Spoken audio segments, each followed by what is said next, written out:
얘만 가지고 압을 빼서 공기가 환기되는 시스템인 거예요.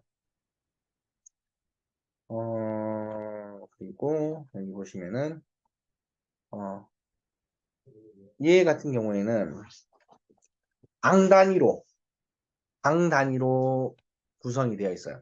앞에 거는 한 동이 전체로 다 움직이는 거예요. 다 트여져 있는 구조.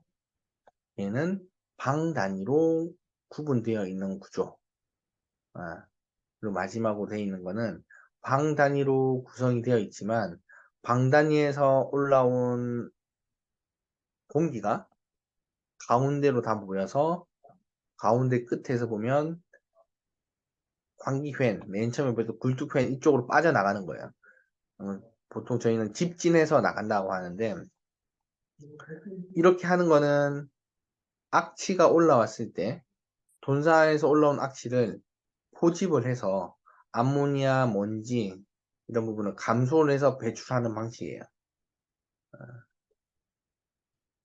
그리고 두 번째는 냉방기예요. 냉난방기. 양동장에서도 에어컨을 써요. 뭐 당연하겠죠. 여름에 더우니까는. 더우면은 첫 번째는 어미돼지 교배가 안 돼요. 수태가 되지. 수태율이 떨어져요. 수태율이 떨어진다는 거는 어미돼지는 매번 매 쌀 때마다 새끼를 잘 놓아야지 놓은 새끼가 커서 기후동이 돼서 출하해서 돈이 되는 거잖아요. 지금 당장 이번 달에 새끼 안 들었다고 해서 문제가 되는 게 아니고 이번 달에 새끼 안 놓았으면 그게 8, 9개월 뒤에 문제가 되는 거예요. 그래서 농가는 다 예측을 하고 여름철에는 원래 기존에는 내가 교배를 80마리 했으면 여름에는 90마리, 100마리 교배를 시키는 거예요. 왜냐하면 수태율이 떨어지니까. 근데 그렇게 하다 보니까는 예비적으로 돌려야 되는 어미돼지에 대한 기회비용도 들고요. 그래서 이 부분을 좀 계산해보자라고 해서 처음에 냉방기는 분만사에 먼저 도입이 되기 시작을 했어요. 어미돼지의 교배, 그리고 이유하는 동안에, 그러니까 포유죠. 포유하는 동안에 어미돼지들이 새끼들한테 젖도 잘 먹이고 해야 되는데 너무 더우면은 젖을 잘 못 먹이게 되고 그러면 젖을 잘 못 먹은 자도는 덜 클 수밖에 없는 거죠. 그러면 아까 말씀드렸죠. 출하하는 일령이 늘어지게 되고 똑같은 악순환이 반복되는 거예요. 그래서 냉방기를 설치를 하게 됐었고요. 지금은 많은 농가들이 분만사에 설치를 했고 지금은 비옥돈에 설치를 하기 시작을 했어요. 왜 그러냐면 아까 악취 때문에 출하하는 일령이 한 9일 정도 늘어난다고 그랬잖아요. 더울 때는 20일도 늘어나요. 20일도. 그러면 아까 악취 때문에 한 10일 정도 모돈 200주 규모가 10일 정도 사료 출하 일령이 늘어졌을 때 4,200만 정도 나오는데 여름에는 그 2배, 20일까지도 출하하는 날짜가 늘어나요. 그러면 그게 한 8천만 원 정도 되죠. 근데 출하하는 날짜가 늘어져서 사료를 더 먹는 것도 문제인데 더 문제는 뭐냐면 돼지 양돈장에서는 어미돼지가 표현이 좀 그렇긴 한데 어미돼지가 새끼 돼지를 계속 찍어내고 있는 거예요. 예. 이만한 제품들은 계속 나오는 거예요. 그럼 그 제품들을 어떠한 공간에 넣어서 키워야 되는데 여름철에는 이제 출하되는 물건들이 마지막 나온 생산품들이 빠져나가야지 그 자리에 새로운 제품이 들어갈 텐데 얘가 안 나니까는 다 적체가 되기 시작을 하는 거야. 음. 그러면 이제 저희가 하는 표현으로는 이제 밀사 원래 이만한 한 공간에 50마리 넣었어야 되는데 55마리, 60마리 들어가게 되는 거죠. 그럼 걔네들은 자기가 커야 되는 공간을 조금 더 좁게 쓰는 거고 그러면 지네들끼리 싸우면서 스트레스도 받고 어, 그리고 사료통에 한 마리에 50마리, 사료통 하나에 50마리 쓸 거야 라고 계산했는데 그 먹는 두수도 많아지고 하니까는 그런 부분에 대한 증체량도 떨어지고 해서 다 밀리는 거예요. 여름철에는. 한 달만 이렇게 20일만 딱 밀리면 상관없는데 그래서 여름철 시즌이 딱 끝나고 나서 바로 그게 풀리는 게 아니고 지금 이제 한 1, 2주 전부터 농가들이 정상적으로 운영되기 시작을 하는 거예요. 여름은 한참 전에 끝났잖아요. 근데 그래도 그런 부분이 영향을 미친다. 그래서 그 부분을 개선하기 위해서 요즘에는 비옥돈에 냉방기를 설치를 한다. 왜냐? 앞에 제가 1시간 전에 설명드렸다시피 양돈장에서 출하를 하는, 양돈장에서 이 장비를 도입하는 목적은 어쨌든 비옥돈을 더 잘 팔기 위함이다. 이렇게 좀 생각을 하시면 될 것 같아요. 안개분무 시스템은 말 그대로 이렇게 물을 미스트로 뿌려주는 거예요. 뿌려주는 목적은 첫 번째는 이 악취라는 게 냄새라는 게 공간적으로 이렇게 떠다니다 보면 먼지 입자나 어떠한 것들에 대해서 이렇게 붙어서 이동을 해요. 근데 그런 부분을 물로 잡아서 바닥에 떨어뜨려서 악취를 조금 줄이겠다. 라고 하는 게 첫 번째 목적이고요. 그게 악취 저감 효과. 여기 초미세 자동 안개 분무 시스템을 해서 악취를 저감하겠다. 예. 두 번째는 더위 스트레스 절감이에요. 여름철에 보면 이렇게 찬물을 탁 맞으면은 온도가 일시적으로 떨어지거든요. 3도에서도. 어, 대신에, 이, 아까 말씀드렸던 그런 환기 시스템도 같이 좀 고민해야 되는 게, 여름에 습하면은 더 짜증나잖아요. 그런 부분에 대한 고려가 필요하고요. 그리고 마지막으로 세 번째는 돈사 내부 소독하는 효과가 있습니다. 양돈장에서는 매일 하루에 한 번 소독을 해야 돼요. 질병 때문에. 그 질병이 뭐 여러분들이 아시는 양돈장 질병이라고 해서 하면 기본적으로 아는 게 FMD 아시죠? 구제요. 음, 두 번째는 신문에 가끔씩 나오는데 ASF. 네. 이거 두 개만 거의 다 대부분 아시는 거잖아요. 근데 실제로 양돈장에서는 그거 말고도 뭐 PRRS가 됐든 PRRS도 있고요. 뭐 그냥 일반적인 열병, 돼지 열병도 있고 하기 때문에 ASF 말고 돼지 열병도 있고 하다 보니까는 그런 부분에 대한 예방이 더 중요해서 1일 1회 소독을 해요. 그때 안개 분무를 했습니다.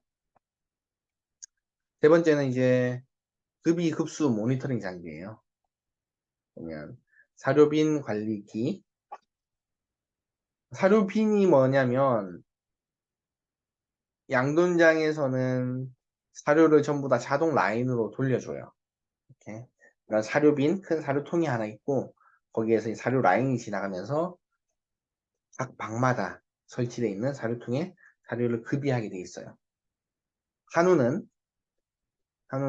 가끔씩 지나가다 보이시는 마시멜로우 있죠?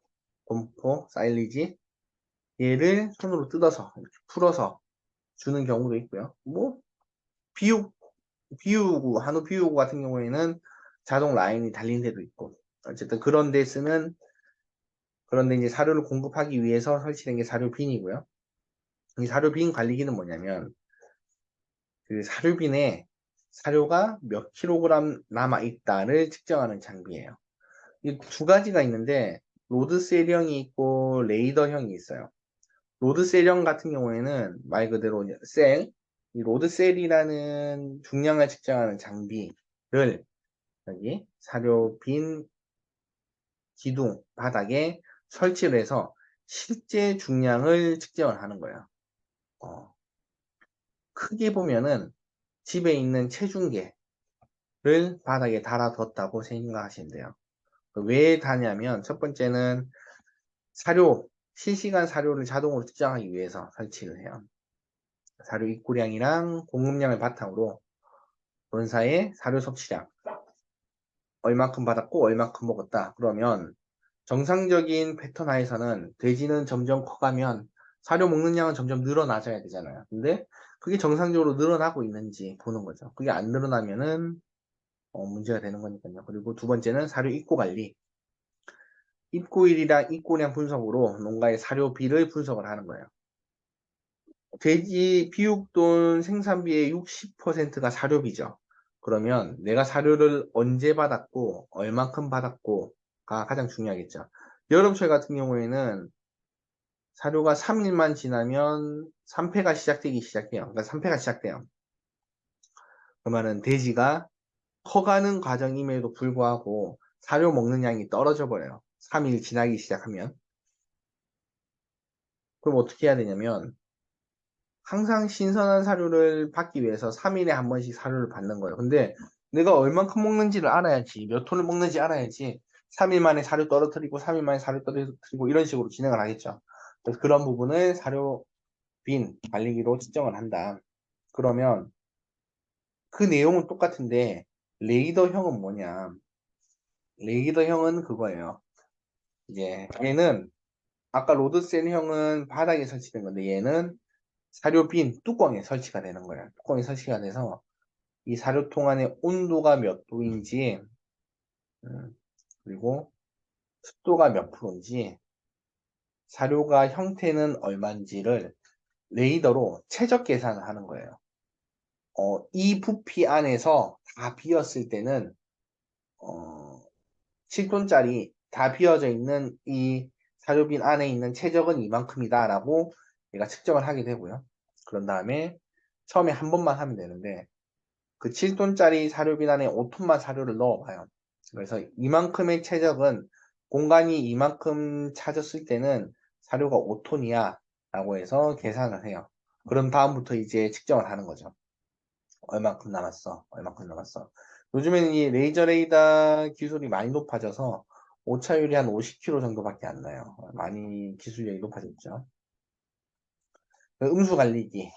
음수 관리기는 이제 사람이든 돼지든 사료를 먹었으면 물을 먹어야 되잖아요.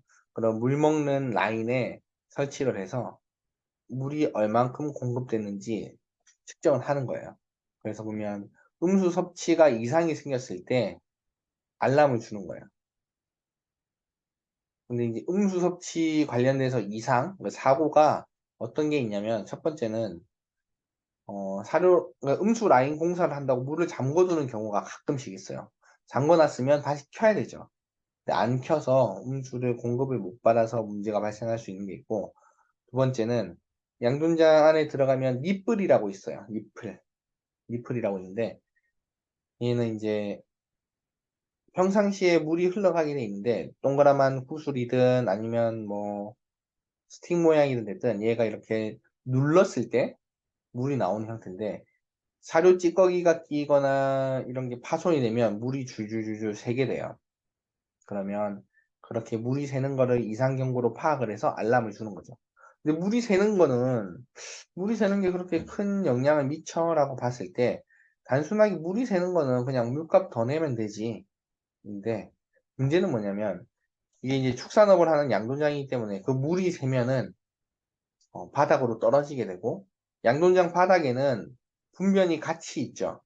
그럼 그쪽으로 물이 계속 공급이 된다는 거는 그때 유출돼서 바닥에 떨어지는 순간부터는 얘는 더 이상 물이 아니고 분뇨예요. 얘가 넘치면 농장은 벌금도 받고 농장 문도 닫는 경우가 생기는 거예요. 그래서 양돈 농가 사장님들이 음수 관리를 설치하는 목적 자체가 이전에는 물을 잘 먹고 생산성이 어떠냐였는데 지금은 이제 음수 관련된 사고, 분유 처리 관련된 사고 때문에 더 많이 설치를 하기 시작을 하셨어요. 그리고 마지막인 거 이게 생산 경영 관리 프로그램인데요. 첫 번째 제가 시간 때 좀 말씀을 드리긴 했는데 기본적으로 양돈 농장을 운영하기 위해서 기록 관리되어야 하는 내용들이 꽤나 많이 있어요. 예, 농장의 어미돼지는 몇 마리인지, 그 어미돼지별로 생산성은 어떤지, 이거 보면 생산정보 관리라고 개체 관리에 기초한 교배 임신, 임신사고 분만 등의 생산 관리 정보를 일별, 월별, 기간별 확인할 수 있어야 돼요. 이번 달에 교배를 몇 마리 했고, 이번 달에 분만을 몇 두 했고, 이번 달에 이유를 몇 두 했다. 그래야지 얘네들이 몇 달 뒤에 나한테 돈으로 돼서 돌아오겠네. 다 예측이 되어야 되거든요. 그런 부분. 두 번째는 모돈의 사육 구간별 종합 분석. 이 가장 중요해요. 내가 돼지를 키운다는 거는 어미돼지는 생물이 아니고 나한테 돈 벌어주는 하나의 무기 같은, 전쟁으로 치면은 무기 같은 거거든요. 그런 무기들이 어떻게 관리되고 있고 어떻게 운영되고 있다라는 거를 명확하게 분석을 해야 돼요. 양분장 하는 사장님들이 돼지가 예뻐서 키우는 건 아니거든요. 축산업이 산업이기 때문에 저희는 경제동물 관련해서 일을 하기 때문에 이런 데이터로 분석하는 거는 필수적으로 이루어져야 된다. 네. 여기까지가 이제 공통구간에서 사용하는 장비에 대해서 말씀을 좀 드렸고요. 지금부터는 모돈사, 임신분만사 관련된 스마트팜 장비에 대해서 말씀 좀 드릴게요. 먼저 임신사에 관련된 스마트팜 장비인데요. 임신사 스마트팜 장비는 이렇게 세 가지로 구성을 좀 해봤어요. 더 있는데 일단은 이만큼만 좀 구성을 해봤어요. 첫 번째는 모돈 군사급이기, 두 번째는 프리스토리언 군사급이기, 세 번째는 임신동 관리 시스템이고, 첫 번째로 말씀드릴 모돈 군사급이기는 단어에서 나오는 것처럼 어미돼지를 모아서 키우는 거예요. 군집해서. 그럼 기존에는 어떻게 키웠냐?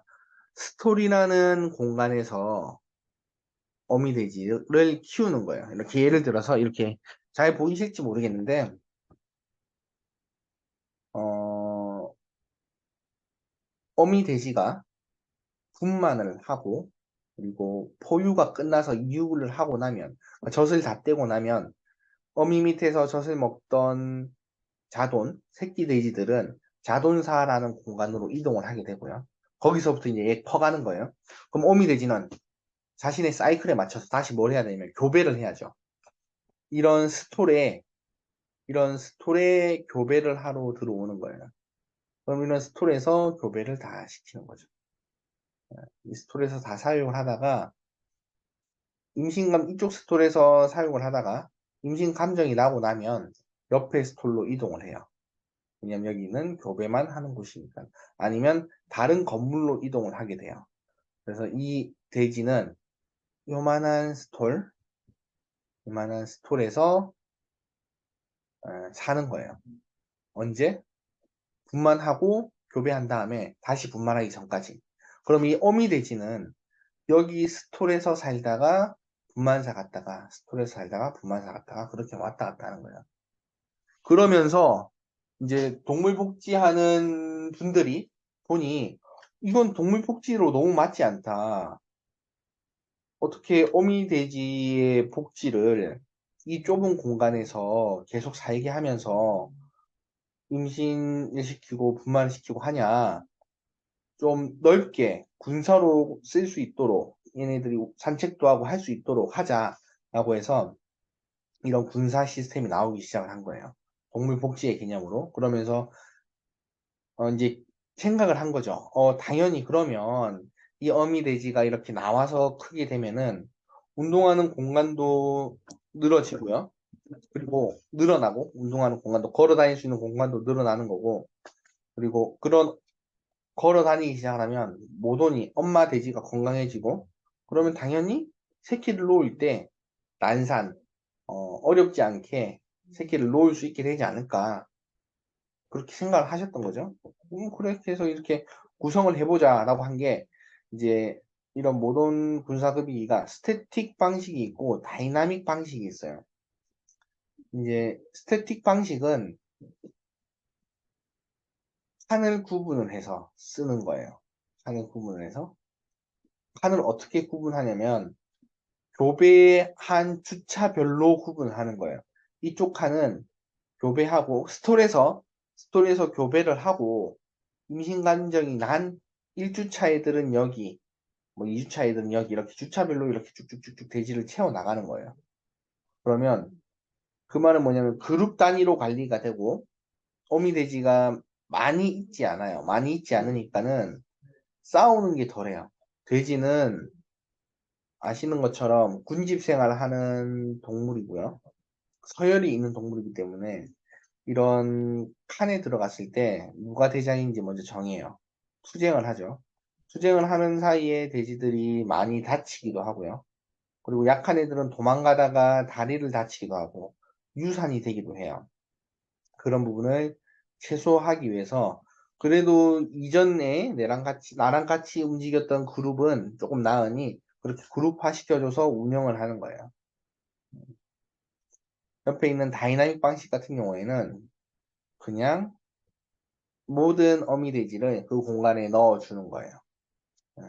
뭐 이렇게 운영을 해도 상관은 없어요. 대신에 공간적으로 봤을 때 이렇게 구분하는 공간들이 많이 있어야 돼요. 어미돼지가 피할 수 있는 공간, 숨을 수 있는 공간이 많아야 되고요. 뛰어서 충분히 도망갈 수 있는 공간이 있어야 되고, 쉴 수 있는 공간이 있어야 돼요.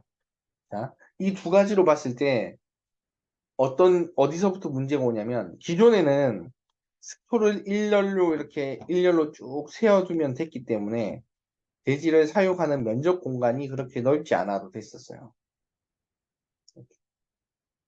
공간을 효율적으로 활용할 수가 있었던 거죠. 근데 이제 동물복지의 개념에서는 어미돼지가 최소 확보돼야 되는 공간이 있다 보니까는 동일한 면적 공간이라도 사육 수가 줄어들 수밖에 없는 거죠. 자, 동물복지 개념을 떠나서요. 국내에서 이렇게 운영하는 농가들이 몇 농가나 있을까 보시면은 몇 농가 없어요. 왜 없냐?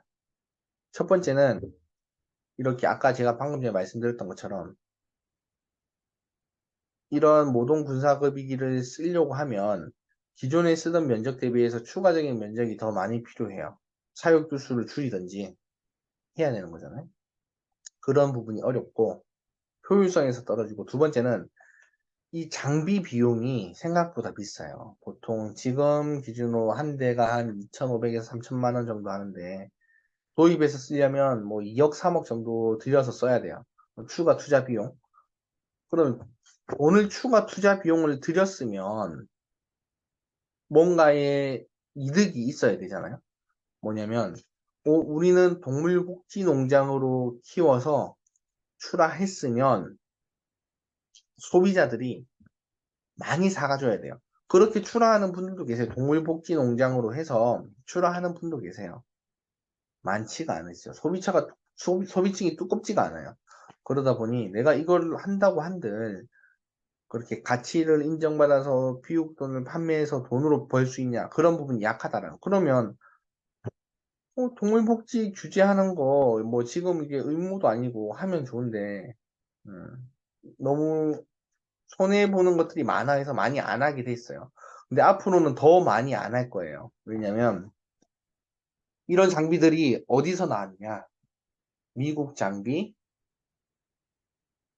유럽 장비들이 많이 나왔어요. 근데 유럽에서 뭐 아실지 모르겠지만 유럽에서 더 이상 동물복지 안 한다고 했어요. 축산 관련해서. 자기들이 봤을 때 이거는 동물복지 개념으로 봤을 때는 좀 다를 수도 있거든요.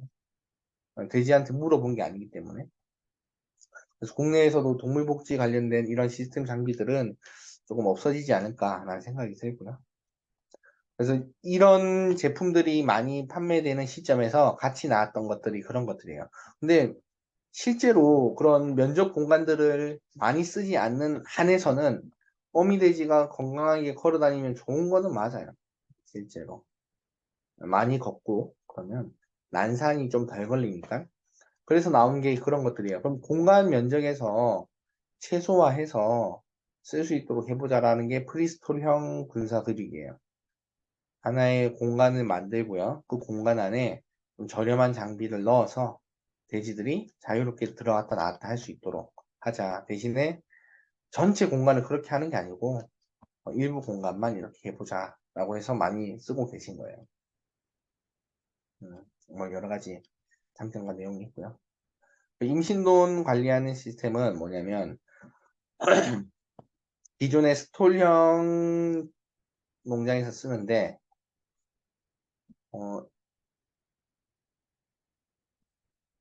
어, 대부분의 일반인들은 돼지라 그러면 돼지는 사료를 다 무제한으로 먹는 줄 아세요. 근데 그거는 정말 저희가 먹는 비육돈은 무제한 급여를 해요. 급여하는 양의 총량에 제어를 안 두죠. 근데 어미돼지는 어미돼지는 필수적으로 사양 관리, 사료량 관리를 해줘야 돼요. 왜 그러냐면 돼지가 너무 뚱뚱하면 진짜 돼지처럼 너무 뚱뚱하면은 교배가 안 돼요.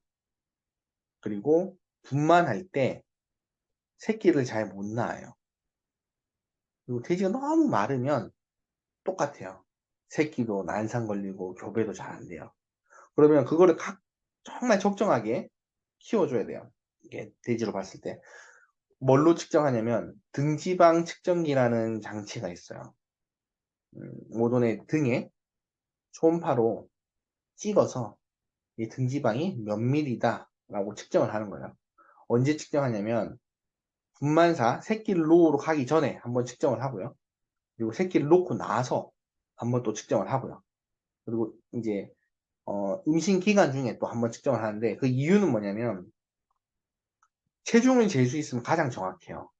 근데 어미돼지는 중량이 많이 나가기 때문에 그리고 등치도 크기 때문에 체중을 측정하는 게 힘들어서 등지방을 찍는 거고요.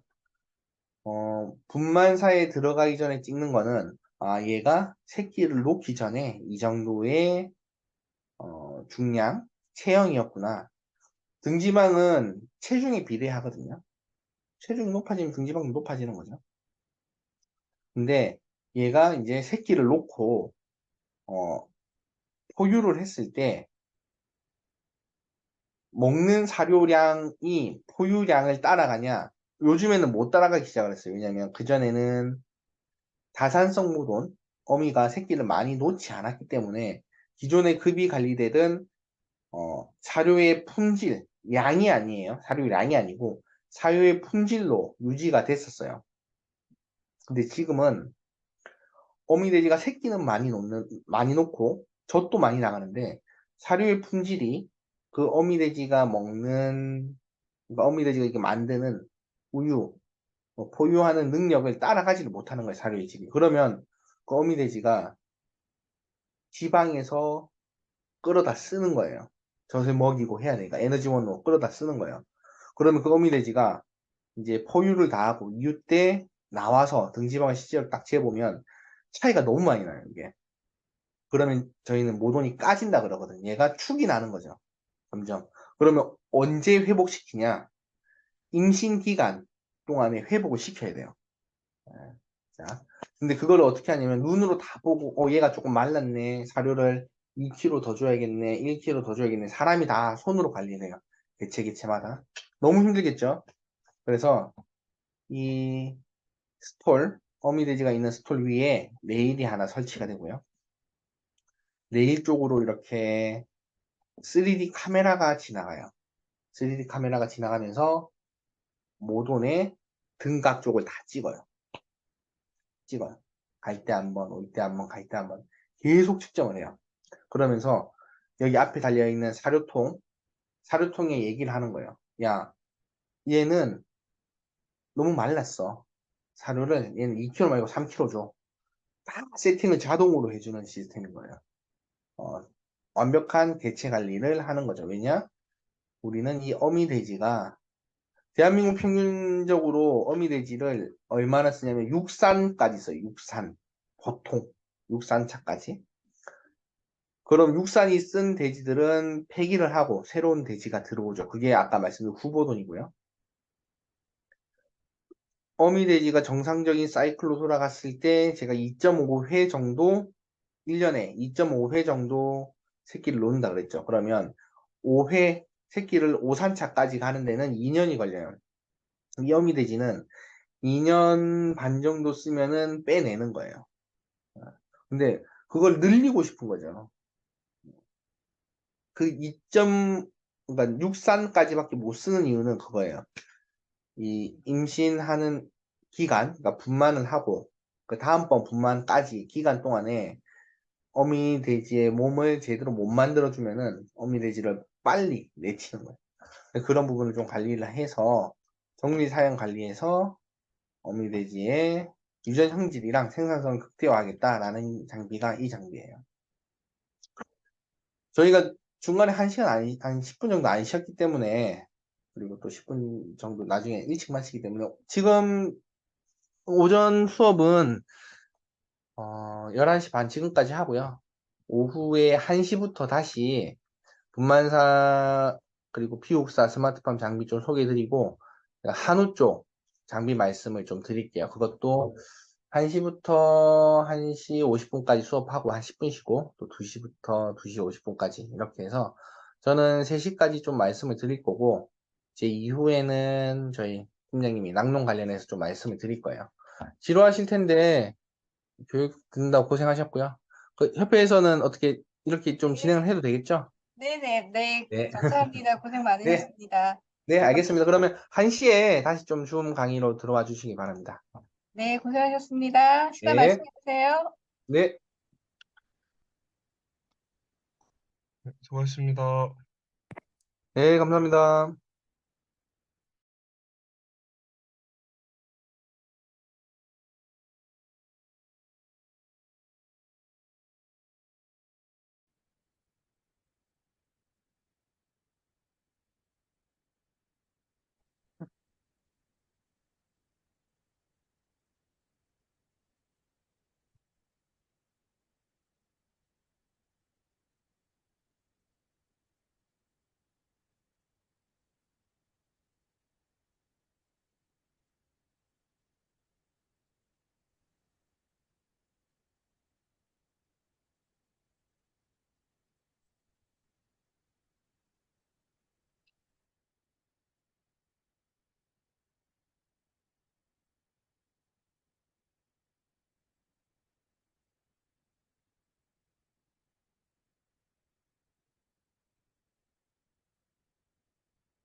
네, 부장님, 이제, 오전에 들어왔던 친구들 다 들어온 것 같고요. 아, 5월 네네. 시작하면 될 것 같습니다. 아, 네, 알겠습니다.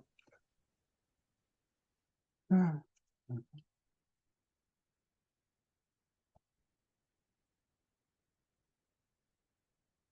오전에 했던 거에 이어서 좀 말씀을 좀 드릴게요. 오후에는 운만사 스마트팜 장비 관련된 내용이랑 그리고 비육사, 비육사 스마트팜 장비 관련된 내용 좀 설명드릴 예정이고요. 그리고 이게 끝나고 나면 한우 관련 스마트팜 장비, 그리고 그 다음엔 낙농 관련된 스마트팜 장비를 좀 말씀을 드릴게요. 운만사 스마트팜 장비는 두 가지로 구성이 되어 있는데요. 첫 번째는 포유모돈 자동 급이입니다. 현장에서 축산 현장, 특히 양돈장에서 가장 많이 도입된 스마트팜 장비 중에 하나가 바로 이 모돈 사료 자동 급이인데요. 운영되는 방식은 간단합니다. 기존에 분만사에 있는 분만틀, 어미가 새끼를 놓는 분만틀 앞에 모돈의 사료를 급이하는 사료 급이기가 있었습니다. 근데 걔는 사람이 수동으로 사료를 급이해야 했어요. 어, 모돈이 분만을 하고 포유를 하는 기간 동안에 당연히 포유하는 자돈들이 크기가 커지니까는 모돈한테 먹는 포유량이 늘어날 거고, 그러면 그에 비례하게 모돈도 사료 섭취량이 늘어나야 돼요. 그래서 관리하는 관리자가 모돈별로 사료를 다 조정을 해줘요. 분만한 지 첫째 날은 1kg, 둘째 날은 1.5kg 이런 식으로 증량을 하면서 사료 급이를 해줘요. 뭐 모돈 두수가 작을 때는 크게 문제가 되지 않는데 모돈 두수가 많아지다 보니 그런 부분을 일일이 관리하기가 조금 힘들어지고, 그리고 모돈 사료를 한 번에 한꺼번에 많은 양을 주다 보니까는 모돈이 컨디션이 안 좋거나 아니면은 날씨가 너무 더워서 사료를 안 먹거나 했을 때 그 사료를 버리는 비율, 사료 허실이라고 하죠. 사료 허실이 많아지게 되고, 그리고 어미 돼지의 건강 상태를 계속 모니터링을 해야 되는데 그런 부분이 안 되다 보니까는 이 부분을 어떻게 좀 자동화시킬 수 있을까 해서 나온 장비가 포유모든 자동급이기예요.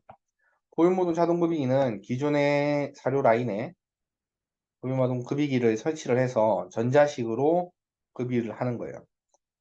급이기가 있고 그 옆에 터치하는 터치 센서가 있는데 어미돼지가 사료를 먹을 때 그 터치 센서를 터치를 하면 급이기가 얘가 사료를 터치를 했네, 급여해야겠네 해서 소량씩 급여를 하는 거예요. 그렇게 하다 보니까는 그 모든 개체마다 사료 섭취량을 관리를 할 수가 있게 되고, 두 번째는 소량으로 급이를 하다 보니까는 얘가 먹고 싶을 때만 사료를 터치를 해요. 터치 센서를 터치를 하다 보니까는 사료 허실이 감소하게 되는 거예요. 그 사료 허실이 감소하게 되면은 그 자돈 생산비가 감소하겠죠. 그리고 세 번째는 모동 관련해서 모동 관리 기초 자료를 수집을 할 수가 있어요. 다양한 제품들이 있는데 그중에서 일부 제품들은 분만사 안에 모돈이 들어갈 때 그 모돈이 몇 산 차인지, 그리고 모돈이 새끼를 놓으면은 분만 두수가 몇 둔지, 이유할 때는 이유 두수가 몇 둔지 등을 기록을 할 수가 있게 되어 있거든요. 그럼 그렇게 해서 모돈의 기초 자료로 수집을 할 수가 있고, 이런 모든 데이터들은 생산 경영 관리 프로그래밍이랑 연동되어 가지고 이 모돈을 도태할 것인지 아니면 계속 끌고 가면서 사용할 것인지를 분석을 할 수가 있는 거예요.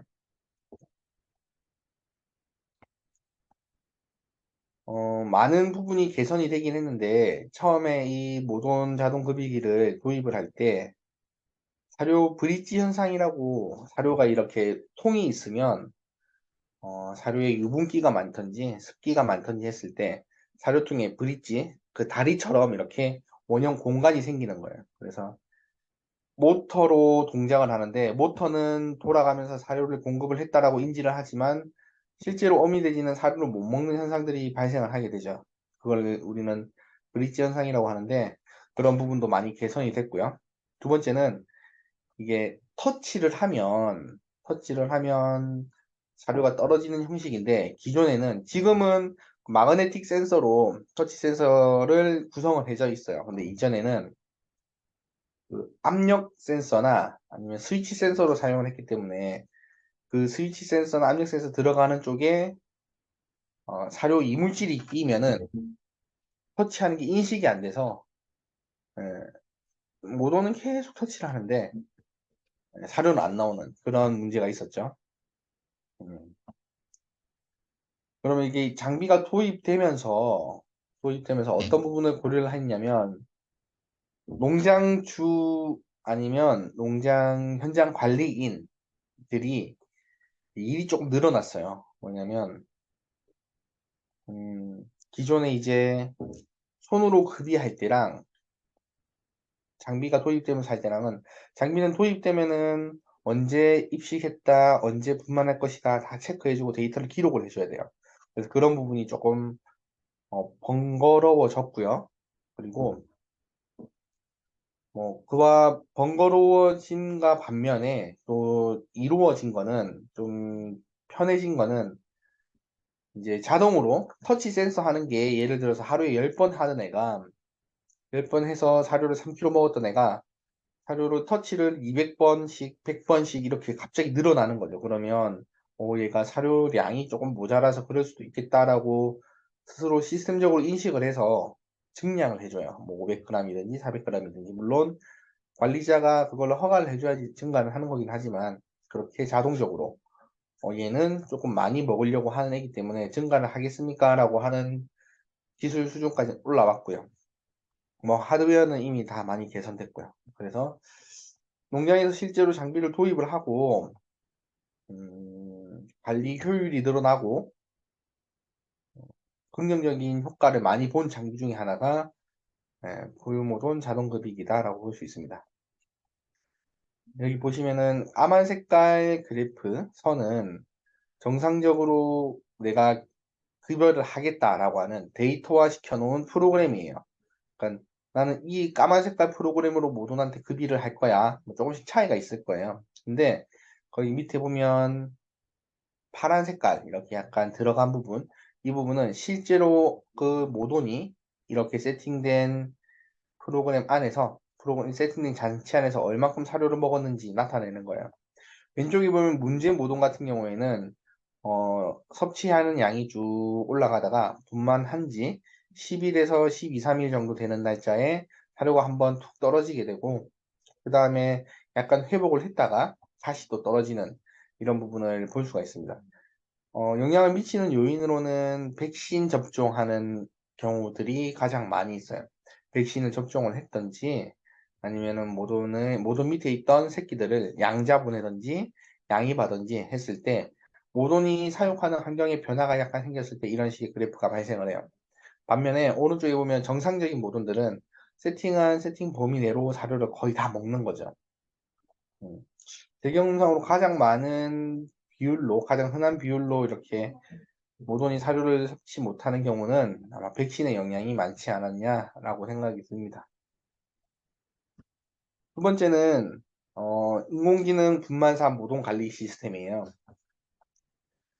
얘는 뭐 소개를 들어보셨던 분도 계실 거고요. 앞으로 들을 분도 계신데 쉽게 좀 설명을 드리면 모돈 분만사의 분만 틀 뒤쪽에 모돈의 엉덩이 쪽에 카메라를 설치를 해서 모돈이 분만을 하는 상태를 계속 측정을 하고 그리고 그 모돈이 일어섰는지 앉아 있는지 그 부분을 측정을 하는 장비예요. 어, 뭐 이야기만 들으면 되게 간단한 내용들이죠. 근데 그런 간단한 내용으로 할 수 있는 것들이 첫 번째가 분만 현황을 모니터링 할 수가 있어요. 분만사 전체에서 모돈이랑 자동 관리가 어떻게 되고 있는지 그리고 문제점은 뭔지 확인할 수 있는 거고 두 번째는 모돈의 건강을 확인할 수 있어요. 아까 제가 말씀드렸듯이 이 모돈이 일어났는지 앉아 있는지, 그러니까 기립이죠. 누워 있는지 등을 확인을 해서 지제라고 서 있는 상태, 서 있는 것들에 대한 이상이 있는지, 그리고 활력도가 떨어지는지, 사료를 먹지 못해서 컨디션이 어떤지, 그리고 돼지는 분만하기 전에 일어났다 앉았다 하는 기립의 패턴의 행동수가 굉장히 높아져요. 그래서 얘가 과연 분만하기 전에 사전적 행동을 하는지 등을 알 수가 있고요. 세 번째는 사산 예방을 위한 판단 기준이 될 수가 있어요. 조금 전에 말씀드린 분만제는 기립 횟수를 통해서 얘가 분만을 할 거고, 그리고 난산, 분만한 새끼와 분만한 새끼 사이에, 다음 분만한 새끼 사이의 간격을 가지고 예, 난산을 예방할 수 있는 거고, 네 번째는 분만 골든타임을 관리할 수 있는 거예요. 장비에 보면 이렇게 신호등처럼 LED 등이 설치가 되는데요. 여기 보면 이제 모돈이 건강할 경우, 그리고 모돈이 초유는 계속 나오는 게 아니고 분만하고 12시간 안에 나오니까요. 그 부분 초유가 나오는지, 그리고 이제 분만했을 때 분만 간격이 지연이 생기는지 등을 확인을 해서 분만사 의 모돈을 관리자가 계속 지켜보고 서 있을 수가 없겠죠. 한 마리를 보고 있으면 그 반대쪽이든 다른 곳에 있는 모돈들은 사람이 확인을 할 수 없으니 이렇게 장비로 확인을 해서 즉각적인 대처를 할 수 있는 거고, 다섯 번째로 포유 성적이랑 이후 체중이 향상됩니다. 이건 뭐 당연한 얘기인데, 어미돼지의 컨디션이 좋아지면 그 어미돼지 밑에 붙어 있는 자돈들이 포유하는 포유 능력이 당연히 높아지는 거고, 포유를 잘했다, 어미한테 붙어서 젖을 잘 먹었다라고 하는 거는 젖을 떼고 사료를 먹기 시작한 시점, 저희는 이유라고 하죠. 이유 때의 체중이 향상된다고 볼 수 있는 거고, 여섯 번째로 THI 지수를 모니터링 할 수가 있어요. THI 지수는 이제 온습도 가지고 알 수 있는 거고요. 분만사 안에 지금 사육 환경이 잘 구성되어 있는지, 왜냐면 어미 돼지의 적정 체온과 어미 돼지 밑에 있는 자돈, 새끼 돼지의 적정 체온은 완전 다르거든요. 어미 돼지는 적정 체온이 24도에서 26도 정도예요. 여름으로 치면은 에어컨이 틀어져 있는 공간 정도의 온도라고 보시면 될 것 같아요. 왜냐면 돼지는 기본적으로 뭐 잘 아시다시피 땀샘이 없잖아요. 땀을 흘리는 동물이 아니다 보니까는 더위에 굉장히 취약해요. 예, 그리고 모동 같은 경우에는 소유를 계속 하기 때문에 몸에서 열이 계속 나요. 예, 젖을 물리고 사료를 먹고 앉았다 일어났다. 그리고 분만을 하고 나면 아무래도 기력적으로 딸리기 때문에 모동 같은 경우에는 좀 시원하게 관리를 하고요. 자동 같은 경우에는 적정 사육 온도가 30도 정도 돼요. 30에서 31, 2도.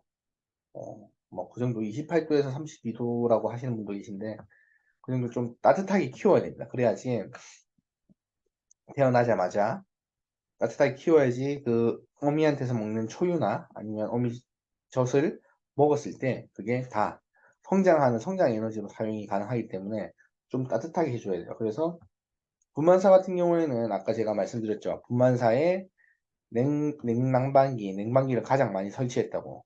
그러면 분만사 자체의 온도는 어미 돼지한테 맞춰져 있는 거예요.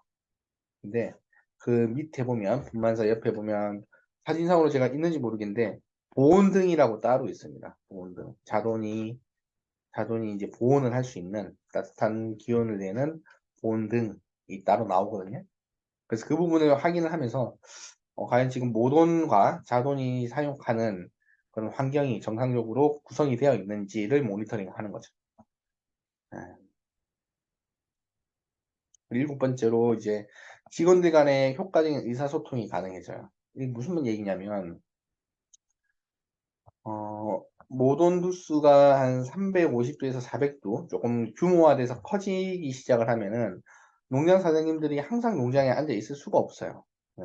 그리고 어느 정도 규모가 있어지는 농장들부터는 각 파트를 맡는 파트장들, 예를 들어 분만사 같은 경우는 분만사 팀장, 자동사는 자동사 팀장 이렇게 다 팀장들이 맡아서 하기 시작을 하는 거죠. 그럼 농장 사장님들은 항상 궁금한 거예요. 내가 밖에 나가 있는 동안에 내 농장에 모돈 관리가 어쨌든 1번으로 중요한 거니까는 내 농장의 모돈은 잘 관리되고 있는지 이런 부분을 확인을 하고 싶은데 직원들이랑은 그냥 두루뭉실하게 얘기를 할 수밖에 없어요. 현재는.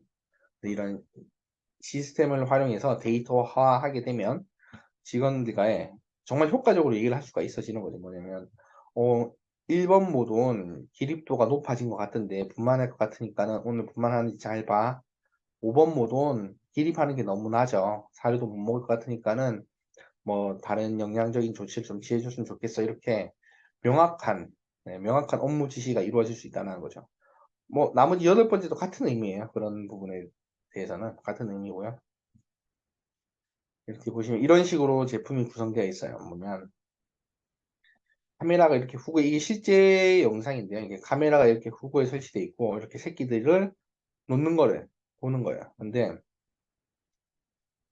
저희가 뭐 여러 가지 데이터를 가지고 테스트를 해본 결과 분만하는 중에 사산, 죽어서 나오는 게 어떤 패턴적으로 나오냐라고 봤을 때 예, 평균적으로 봤을 땐 이제 전반, 후반, 마지막 이렇게 돼 있으면 분만했을 때 분만 초반에 나온 애가 죽냐, 분만 후반에 나온 애가 죽냐라고 봤을 때 분만 후반에 나온 애들의 사산율이 굉장히 높았던 거예요.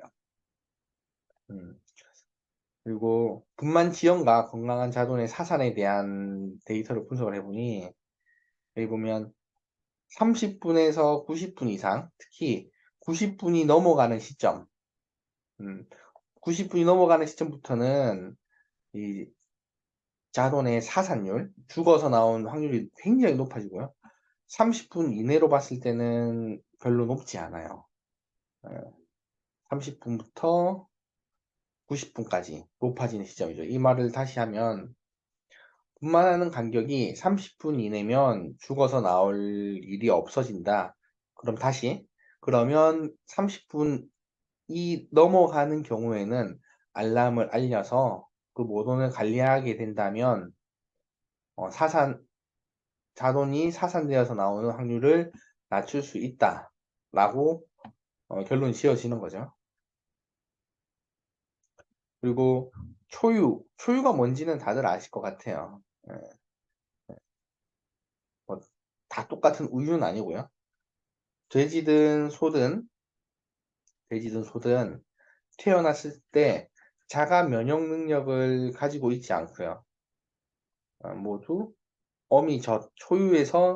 초유에서 유래된 면역 물질을 가지고 살아가는 거예요. 그러면 그 초유가 언제 나오냐면은 분만하고 6시간 만에 초유는 40%가 감소하고 그 옆에 보면 장간 흡수율, 초유의 이뮤노글로불린 성분은 보통 우유에 있는 것보다 입자가 더 커요. 그러면 그 큰 입자들이 장간벽을 통해서 흡수가 되는데 이 장간벽이 3시간이 지나고 나면 50%로 닫아지는 거예요. 그러니까 줄어들어서 이 장간으로 흡수하는 초유의 흡수율이 3시간 만에 50%로 감소가 되는 거예요. 요약해서 말하면 초유의 골든타임은 3시간이고 3시간 안에 초유를 먹여야지 가장 좋다. 자돈한테 면역물질도 제공하고 에너지원으로도 쓸 수 있다라는 내용인 거예요. 그리고 보시면은 저희가 건강하고 정상적인 분만하는 패턴이 어떤지를 좀 확인을 해보면 여기 좀 작아서 잘 안 보이실 수도 있는데요. 분만하는 간격이 첫 번째 분만을 넘어서서 보통 두 번째 분만부터 측정을 하는데 두 번째 분만부터 10분, 2분, 6분, 12분 이런 식으로 조금 제일 긴 게 25분이에요. 이런 패턴으로 하는 거고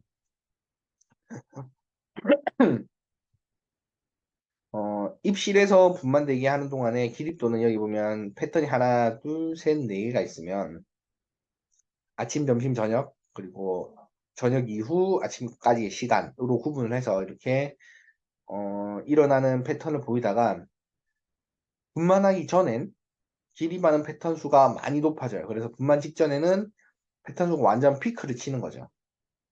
아까 전에 말씀드렸다시피 뒤에 시간에 소에 대해서 좀 말씀을 드릴 건데 소도 패턴적으로 그리고 호르몬 영양학적으로 분만하기 전에 보내는 시그널이 있어요.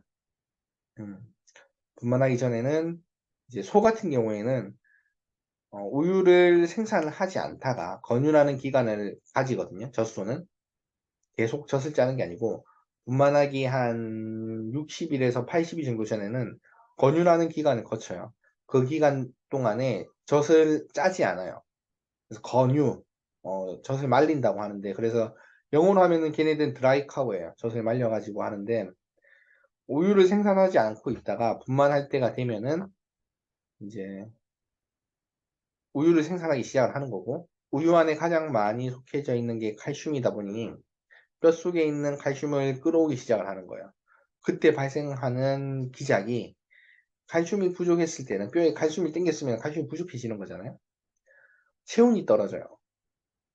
그래서 이제 저희는 패턴적으로 보는 거죠. 아, 얘가 분만하기 다 돼가는 시기가 왔는데, 얘가 초유를 만든다고 칼슘을 땡겨 쓰면서 체온이 떨어지는 걸 보니, 아, 얘가 곧 분만하겠다라고 이렇게 패턴적으로 저희가 판단을 해서 사용자한테 알려주는 거고요.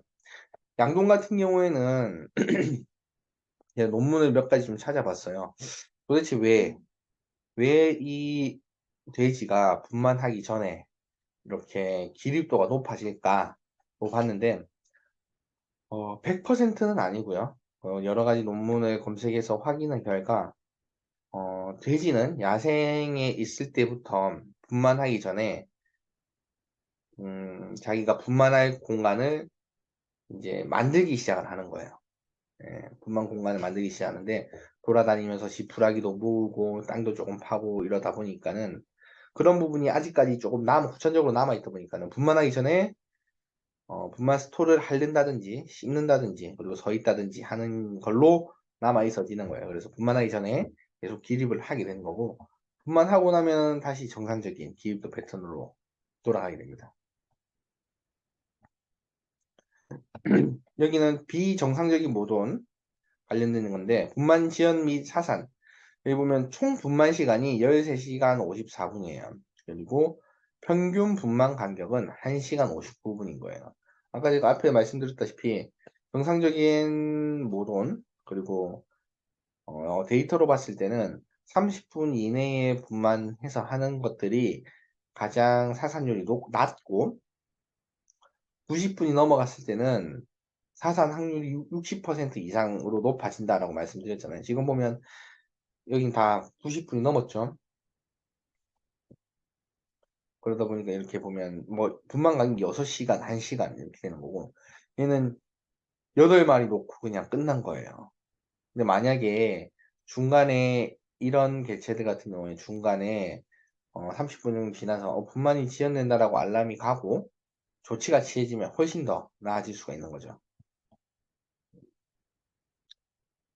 그리고 기립을 가지고 모돈이 일어서는 패턴을 가지고 데이터를 좀 확인할 수 있는 것 중에 하나가, 모돈의 발굽 아니면 지제, 서 있는 무릎이든 어깨든 이렇게 서 있는 방식, 서 있는 거에 대한 이상이 의심되는 거는, 일어나야 되는 돼지가 뭐 하루에 밥도 먹어야 되고요, 물도 마셔야 되는데 정상적으로 일어나야 되는데 얘가 일어나지 못하는 걸 확인해서 보니 발굽이랑 지제에 이상이 있던 경우가 종종 있더라라는 거고요. 예. 그래서 모돈사에서는, 분만사에서는 이렇게 앞서 말씀드린 포유모돈 자동급이고요, 모돈의 분만을 관리하는 분만관리 시스템, 이 두 가지가 있다라고 좀 보시면 될 것 같습니다.